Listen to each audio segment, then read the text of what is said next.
Hello everyone. My name is Kelly. This is my first video posting a reading. Thank you for watching.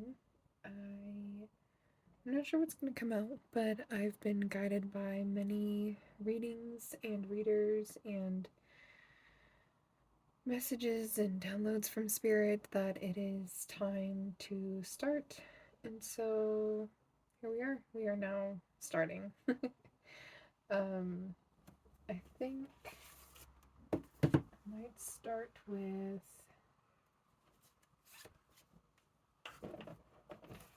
a particularly favorite deck of mine.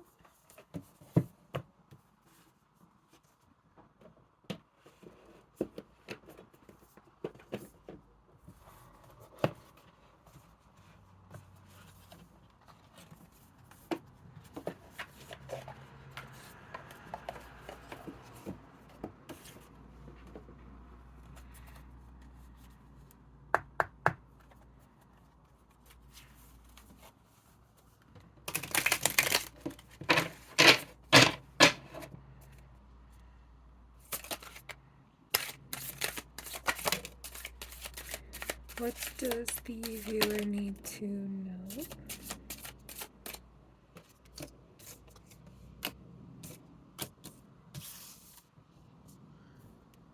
Let's see.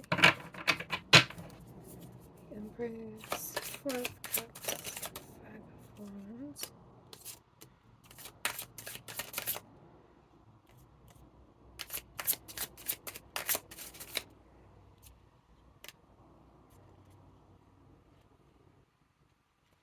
Those get flipped over.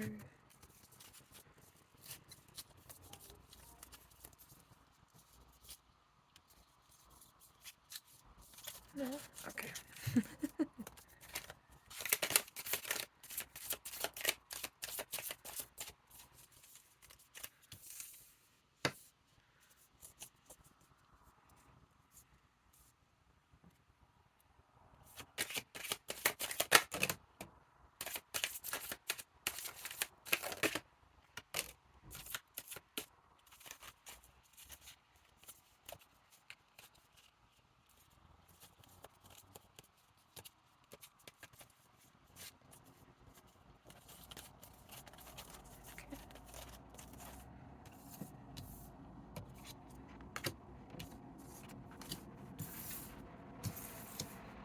Is that all I need to say?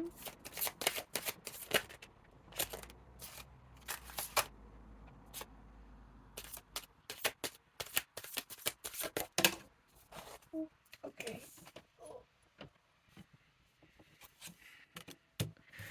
I decided to fall on the floor.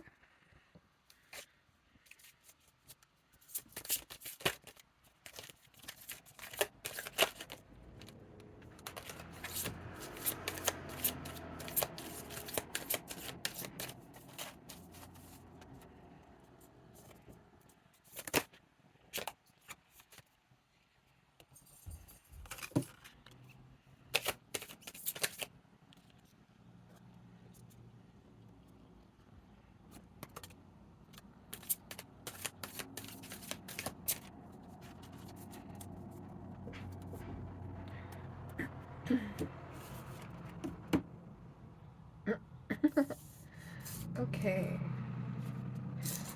So, let's see.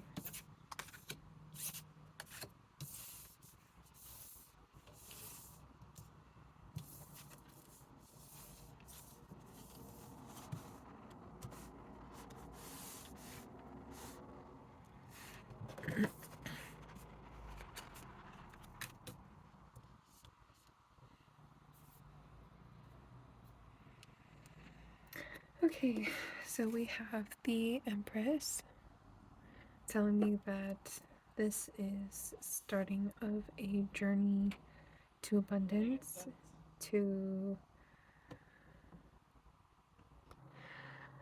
there is a journey starting to abundance, to your highest creative self, a shift into your best timeline, your brightest timeline. Four of Cups is telling me that you're starting from a place that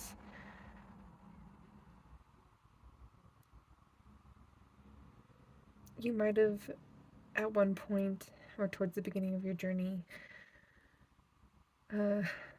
felt the need to focus on what you didn't have versus what you do have. Four of Cups shows the two cups right here of still standing up, and then there's these knocked over. And the person here is only focusing on the knocked down cups, and so they're not focusing on the cups that are still upright, and so it's usually talking about focusing on the things you do have rather than things you don't have. It looks like you came from an environment that was very much full of conflict with the Five of Wands here. Queen of Swords tells me that there was someone who might have been pretty commandeering into your life, or very much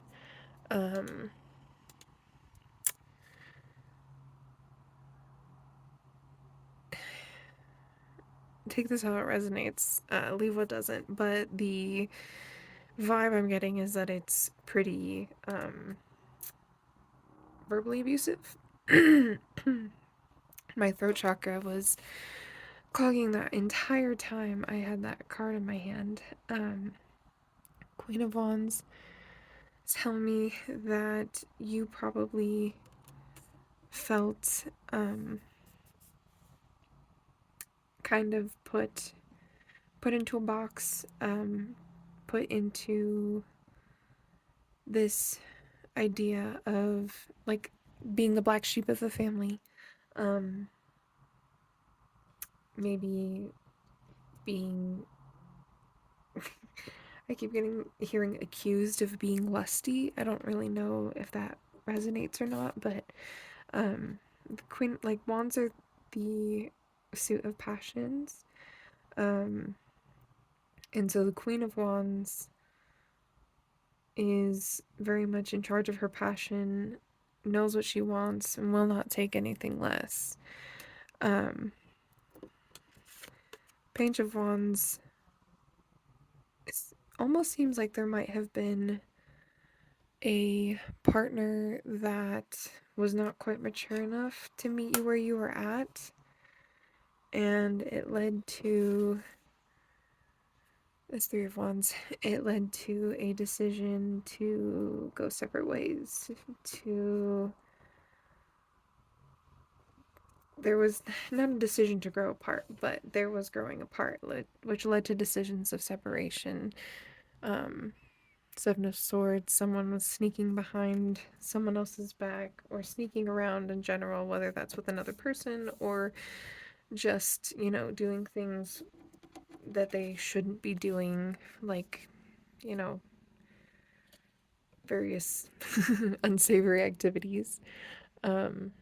Five of Pentacles is feeling left out in the cold, feeling isolated, feeling alone, like there is, a little bit hopeless. But King of Swords is becoming the mastery of your own truth, really coming out and being upfront and honest, not only with everyone else, but with yourself, about what you want, what you don't want, what's good for you, what's not good for you. And, King of Pentacles in reverse, realizing that you had been holding yourself back from being in the position that you want to be in, financially, spiritually, physically. And, really coming to terms with yourself and taking responsibility for your own actions. And then Four of Wands is, coming into stability and letting all of that fall away, letting it go, letting it letting it be in the past so that you can be stable and then become your own abundance, feeding your own cup, filling your own cup, but feeding your own field, reaping your own rewards, being, the mastery of your own destiny, really. And Ten of Swords is, surrendering the burdens, letting them go, letting the anxiety pass so that you can find your way back to something, someone that your life is meant to intercede with. The Tower is on the bottom of the deck is telling me that this is all about one big change, one big directional shift. The Tower comes down, specifically this Tower card. With seven of cups on the bottom as well, telling me that you're not letting illusions, you're not letting delusions keep you from seeing the reality. But the Tower, it's on this cliff and all of this dirt is being eaten out by the water. And, it's because whoever built this house didn't build it on a sturdy foundation to begin with. So it's going to come down either way.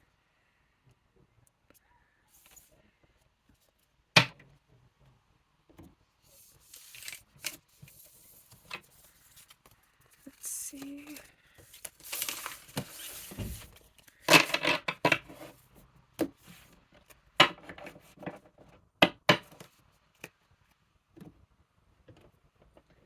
Let's get a card from the Soul's Journey.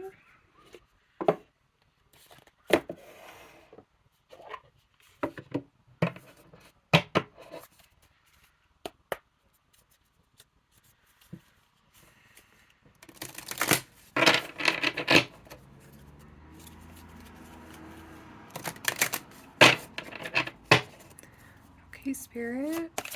What needs to be said? What needs to be heard? What message?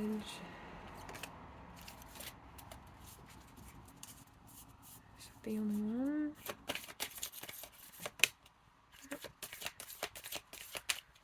Is that it?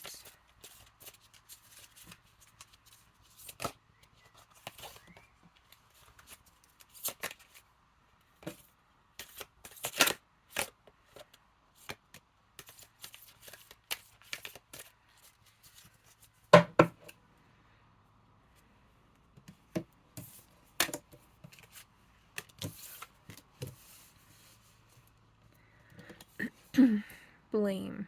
I accept responsibility for my well-being. Adversity. I accept that challenges are the best way to learn. Acceptance. I am learning to accept the things that I cannot change. Loneliness. I know that I am never alone. On the bottom of the deck, Judgment. I understand that everyone has their own unique path and challenges.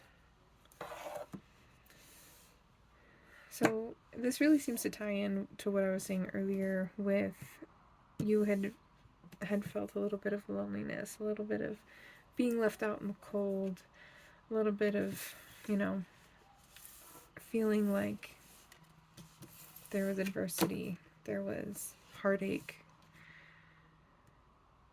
but you accepted responsibility for your own well-being, your own life, taking control of what you can control and accepting that there are things that are outside of your control. Adversity, they say adversity is the best way to grow. If there's no dirt to push through, then plants aren't as strong. So there is this theme of pulling yourself out of this deep dark hole by recognizing the power that you do have and realizing that you only give, the only power that other people have over you is the power that you give them.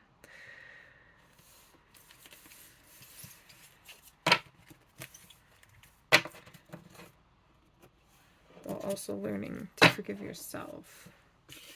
Let's see what else wants to come through.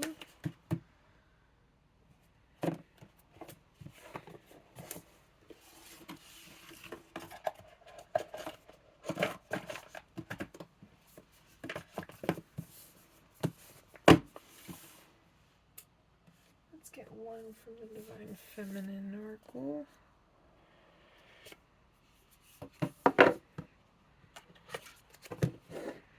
And this one I'll read from the book. We'll just get one card.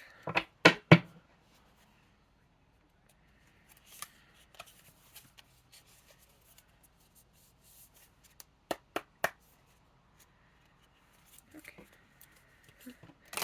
One card, please. One card, please. For what the viewer needs to know.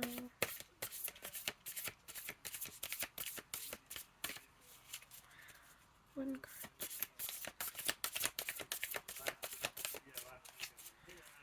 One card, please.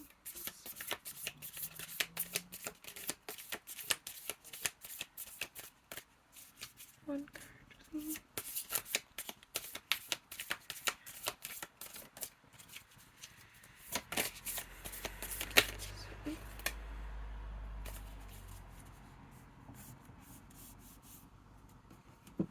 Alright. Dakini, the enlightened female. My gut instinct is wise beyond reason. I trust my intuition to guide me. Like I said, we're going to read from the book for this one.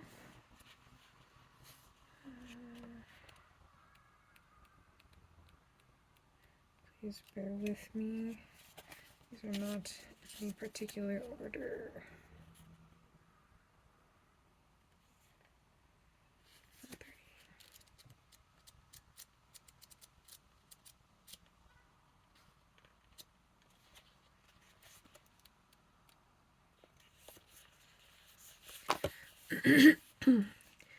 Dakini is the embodiment of a feminine wisdom that goes beyond reason or the intellect.